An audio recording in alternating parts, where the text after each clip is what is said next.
Every business wants to grow, right? But so often we turn to costly sales and marketing activities to do it. I heard this analogy at one of our panels recently, and I remember the speaker saying, it's a bit like putting money in a savings earning when it gets you 1%, whereas a credit card balance is costing you 19%. Churn kills growth every time. Would you agree with me or disagree? Let me know in the comments, and I'll let Yolande de Mello take this panel forward. Is retention the new acquisition? Yolande is a journalist turned content marketer, currently the editor of Martech Vibe.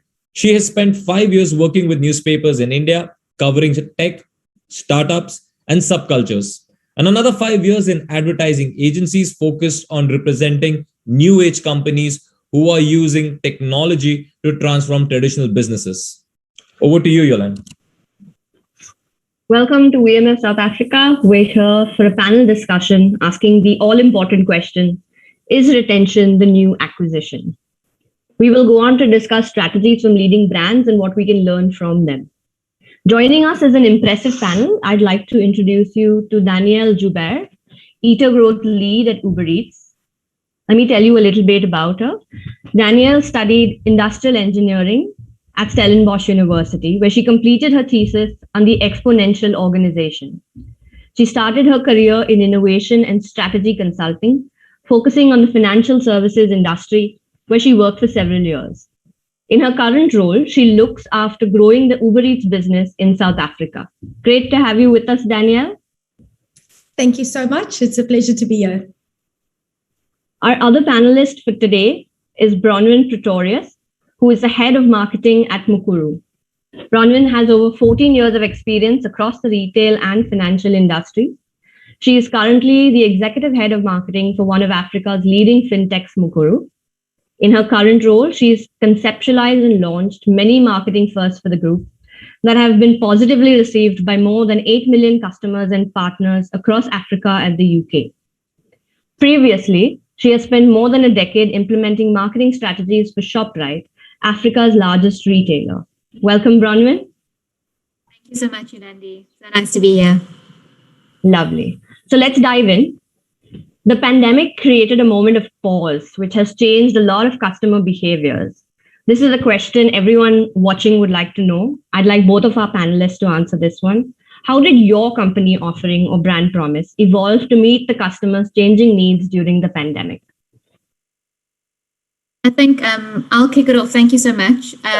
So the pandemic has definitely been an interesting time, very unforeseen. So from a business point of view and a marketing point of view, there was not much planning when it came to the pandemic. I work for Mukuru, as you mentioned, so we're a leading fintech. So technology is ultimately the foundation of what we offer, and we aim to meet our customers where they're at. So where were they at the time of the pandemic was very different to where they were prior. I have, in our business, we have a very large agent operation on the ground who were unable to work because at the beginning of lockdown level 5, people, many people and many businesses couldn't go out there unless you were essential services. And even though we were deemed as essential services, many of our agents couldn't go out there and our customers couldn't get to our agents, as an example. They also couldn't get to any of our physical locations. So we had to change direction in terms of our focus. We ultimately focused on our self-sign-up, so making it easy for our consumers in the comfort of their own home to be able to sign up and also send money transfers back home to their families across over 20 countries. And we also made it available so that they were able to use certain technology like instant EFT over the pandemic period, where recently we actually just launched with Ozal, making it safer for our consumers not to have to go out into a branch, into a booth in order for them to actually transact and send that much needed money back home to their families who are waiting to use that money for medical expenses or school fees or hospital bills. Another way that we actually innovated as well is in terms of what we call Mukuru groceries. So offering our consumers the ability to receive groceries in Zimbabwe was something we turned on in about 45 days from the launch of the pandemic in March 2020. Something that our consumers had asked for. We had to turn it on very, very quickly because at the time in Zimbabwe, there was lots of price fluctuations when it came to product on shelf. and the access and availability of product on shelf was very questionable in Zimbabwe. So very, very timely in terms of the fact that our consumers could now get much needed pre-packed groceries delivered to Zimbabwe, where they could go into a retailer that could secure and guarantee product on shelf for them at their collection point. So that's how we innovated in terms of meeting our customers where they're at, because that's the most important when it comes to marketing and marketing innovation and marketing technology. Our customers need to tell you where they're at in order for you to appease them in their consumer journey. Great. Thanks for that, Bronwyn. Daniele, tell us about Uber Eats and what you did during the pandemic. Perfect.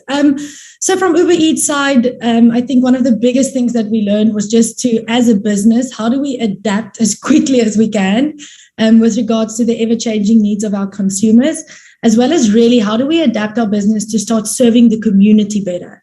And one of the best examples of this is when we actually launched Uber Essentials. So in the early days of the pandemic in South Africa, travel was restricted, businesses couldn't operate. As you know, restaurants were not allowed to operate in level 4 and level 5. So for us as a food delivery business, it had a very big impact on our business. So in response to the pandemic and lockdown level 5 being announced, our various teams worked extremely hard to innovate as quickly as possible and adapt the business in order to help our clients and our consumers stay home and still get the items that they need delivered to them safely and reliably. So even though regulations has actually eased since then, we still see that trend with regards to people not wanting to really leave their home and still social distancing at home. And we still go in and support our clients in making sure that they get their food or essentials delivered to them as safely as possible. A second big trend that we saw, which is quite interesting, is with regards to businesses and how businesses started using Uber Eats, our voucher models, Uber vouchers, Uber credits, and really working with our Uber for Business team in providing their employees with meals when they have work sessions or workshops. And also, actually, interesting enough, when a lot of these virtual events happen, actual attendees gets coffee delivered to their houses when participating in these virtual events, which is a big trend that we saw. And from a consumer perspective, I think one of the biggest trends that we've experienced is we really had to redesign our entire customer experience, because customers wanted a much more personalized experience and also curated content. With the pandemic, clients had a lot more digital engagement, communications, and digital interactions that they would have had prior to the pandemic being launched or being announced. And therefore, it was critical for us to say, how do we become and create a personalized experience, give best-in-class selection to our clients? And a very interesting example to use is exclusive books. When the pandemic was announced that week prior to the actual lockdown happening, a lot of consumers, ran around making sure that they get the basic needs that they have in order to be ready for the hard lockdown. But, potentially after that first weekend or that first evening where you weren't allowed to leave your house, that's when you started realizing something as simple as getting a book delivered in close to real time is a critical need and was a nice to have for a lot of our consumers. And that's actually also when we started launching our partnerships with game and exclusive books to really fulfill that need of our customers. Another big need that we saw and a trend that we really are seeing in our communities is how customers and consumers really wants to help and support their communities as best as they can. One of the things we've done as Uber Eats is we actually helped our restaurant partners manage their cash flow better by introducing a same or daily payout option. So to ensure that they actually get that cash flow pushed into their business to help them survive. What we've also done is actually added a functionality where consumers can actually tip their restaurants to, again, support the restaurants in times of needs. And as part of this almost trend with regards to helping the communities, we've launched partnerships, and there's actually one currently live, that we've done in partnership with 702 and Daily Maverick, where we are partnering with corporate South Africa as well as the general public, and actually finding a way to thank our healthcare workers and support them in this time where they've worked really hard by giving them meals and vouchers for meals that they can use while they're not at home so much. Yeah. I think that makes a lot of sense. meeting customers where they are at, asking your customers what they want, and then sort of are the brands listening when they're doing that, right? So that you can deliver, and then of course take it a step further and also delight. So yeah, that's lovely. Okay, I'm just going to move on. I've got an interesting stat here from a research report from Bain and Company that says that a 5% increase in customer retention can increase profits by 25 to 95%. This brings me to the question, is retention simply about reducing churn? Danielle, this one's for you. Yeah, so this is a very interesting question for me. And in order to answer that, I'm going to take one step back. I think in the past, acquisition was king. So companies that were able to acquire the right customer as quickly and as effectively and cost effectively as possible really came out at top. Because the effort as well as the cost associated with a consumer having to move between brands were really, really high. These days, consumers can move between brands at the click of a button, which changes the entire dynamic, the dynamicy of the market. On the other side, we're also operating in a market where people are consumed with information, digital engagements, and digital experiences, especially since the pandemic launch. And again, this really started changing the viewpoint from having an acquisition focus to a retention focus. And also, all of this being said, it also means that preventing churn simply isn't enough alone. So the focus has dramatically shifted towards retention and companies' ability to consistently provide consumers with services and products that they need, as well as building those everlasting and long-lasting relationships, giving their customers a reason to come back to their platform or their product or get their service, regardless of how quickly these needs change. So when it really comes to building customer and brand loyalty in a country like South Africa during this digital age, we've come to realize that standing out as a tech app is crucial, but it's also an art. So we needed to really streamline, as an example, the Eats ordering experience to help our customers benefit from the strength as well as the reach of our platform. So a key factor behind the success of Uber Eats has been our ability to step into the lifestyle of the user and really becoming a daily or weekly necessity or need for our consumers. One of the biggest things that we talk about in Uber Eats is we build global, but we really live local. So consumers have really proved to us that they want a personalized experience built for them. And one of the things we're doing to really enhance this tailored offering is by making sure that if they open the app, that which they see is personalized to them. The offers that they get is applicable to them. We enable much quicker ordering to ensure that they don't drop off, which again, all of these things actually increases our retention quite significantly because we focus on a personalized experience that's as seamless as possible. And the last thing on this, and I think it's critical, is understanding how important retention is. Uber Eats actually also launched a product which they called Eats Pass, which is a monthly subscription product that actually allows us to offer a monthly benefit for our clients every single month at ease to again formulate and create that long-lasting relationship and give them value every single month that they interact and come back to the platform. All right. Thank you for that, Danielle. Bronwyn, could you share some strategies that brands are using to reduce attrition, but also at the same time build loyalty? Sure. I think that Danielle touched on a very important topic around retention and how important retention is. But I also want to mention that, as we all know, and as the marketers that are on this platform right now, retention is key. However, acquisition is just as important because as we retain these customers, there's always going to be a natural drop-off.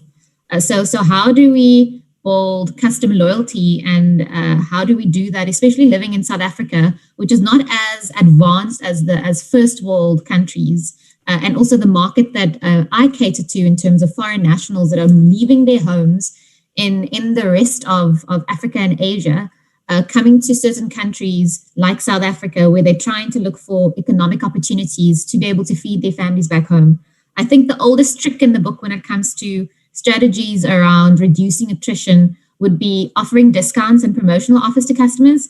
But I think that where we're at right now, we kind of understand that it's not only a one size fits all, because we need to be able to identify who these customers are.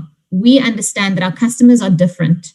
They have different needs, so we can't just have a spray and pray approach. It can't just be one set of customer. There are various customer segmentations with different needs, different outcomes, different expectations from your brand. And I speak about this all the time. At Mukuru, we try to understand that each of our customers are different. Each of them come from different parts of the world, and they come for different reasons, specifically in this case to South Africa. So what we need to do in terms of making sure that we retain these customers and reducing attrition is understanding who they are and providing relevant offers to them. Relevant offers, relevant discounts, so that it seems or it feels more like a seamless process as opposed to a brand pushing down a product or pushing a specific offer down their throats. So it needs to feel like it's relevant to me, and therefore it's a seamless process thereafter. Also, another key point around reducing attrition is understanding what that attrition point is. So at what point do you normally lose customers? Do you lose customers after they join you and they leave you after 6 months, or do they leave you after 5 months or 9 months? Understanding what the key important times are. So if it's 6 months, as an example, and your attrition point starts dropping quite significantly after 6 months, understanding how important those first 6 months are when your customer is engaging with you as a brand, offering them the near perfect experience. Obviously, no brand is perfect, but near perfect experience, so that you understand that you are going to be able to keep them if they have a great experience for the 6 months, because once they stay with you for 6 months, they stay with you thereafter for 3 years or 4 years and turn into brand advocates and loyalists. So I think that's really important when it comes to attrition, understanding that attrition point, where it starts dropping quite rapidly, and then making sure that you service the customer according to what's relevant to them. Because if I'm going to offer you something, it needs to be relevant in order for the take-up or the return on investment to be high. And that's quite important when it comes to brands these days, being able to interpret that data and that customer segmentation information to offer the right customer, the right product at the right time, in order for you to benefit and keep them on your books for longer. I think that makes a lot of sense. I mean, I think there was resonance also with both your answers in terms of being a part of the consumer's lifestyle. And I think the way to do that is to, not have one size fits all, but understand personally what is it that makes them tick, what are they looking for, and then be there when they need you. So, and the second point, of course, about attrition. What is the attrition point? Why are people leaving you? Trying to understand that so that you can work towards remedying it. Unfortunately, I think this is all we have time for now. So I'm going to have to thank my panelists for a lovely session. And thank you so much. If we have any further questions, we will be getting in touch with you via email. Fantastic. Thank you very much. Thanks so much for having us.